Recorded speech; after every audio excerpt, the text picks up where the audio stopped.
Hello வணக்கம் friends, இது மதுரை ஹேமா சமையல்.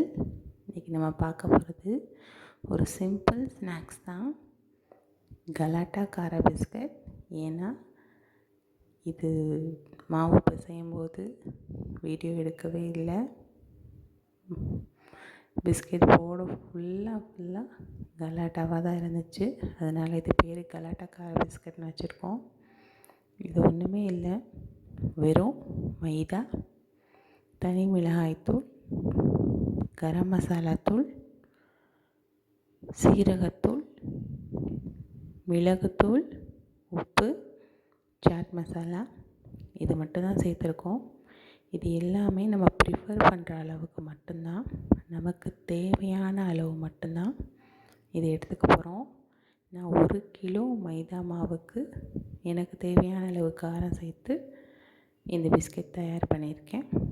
நீங்கள் 1 கப் மைதா எடுத்தீங்கன்னா 1/2 டீஸ்பூன் எல்லா தூளும் போட்டு கலந்து சப்பாத்தி மாவு பதத்துக்கு பிசைஞ்சுக்கோங்க. பிசைஞ்சு சப்பாத்தியாக திரட்டி நமக்கு எந்த ஷேப் வேணுமோ அந்த ஷேப்பில் பிஸ்கெட் போட்டு எடுக்கலாம்.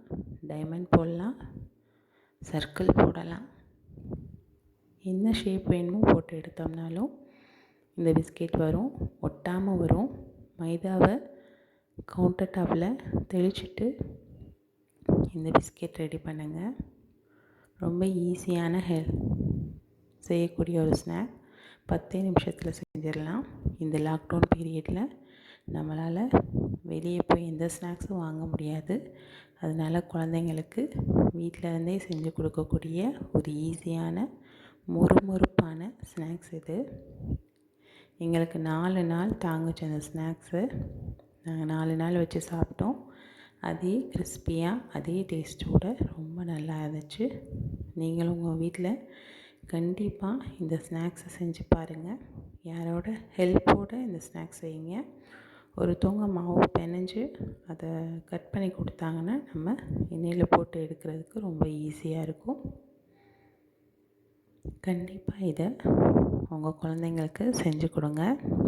செஞ்சு பார்த்துட்டு எனக்கு கமெண்ட் பண்ணுங்கள். மதுரை ஹேமா சமையலை சப்ஸ்கிரைப் பண்ணுங்கள். மறக்காமல் பெல் ஐக்கான் கிளிக் பண்ணிடுங்க. அப்போ தான் நான் அடுத்தடுத்து போடுற வீடியோ உங்களுக்கு வரும். இப்போ மொறுமொறுப்பான ஹெல்த்தியான டேஸ்டியான ஸ்நாக் ரெடி. வீட்டிலே தயாரித்தது. பாருங்கள் எவ்வளோ கிறிஸ்பியாக இருக்குன்னு. எடுத்துருவா பவுல். இந்த மேலே இருக்கு, இது எடுத்துறேன்.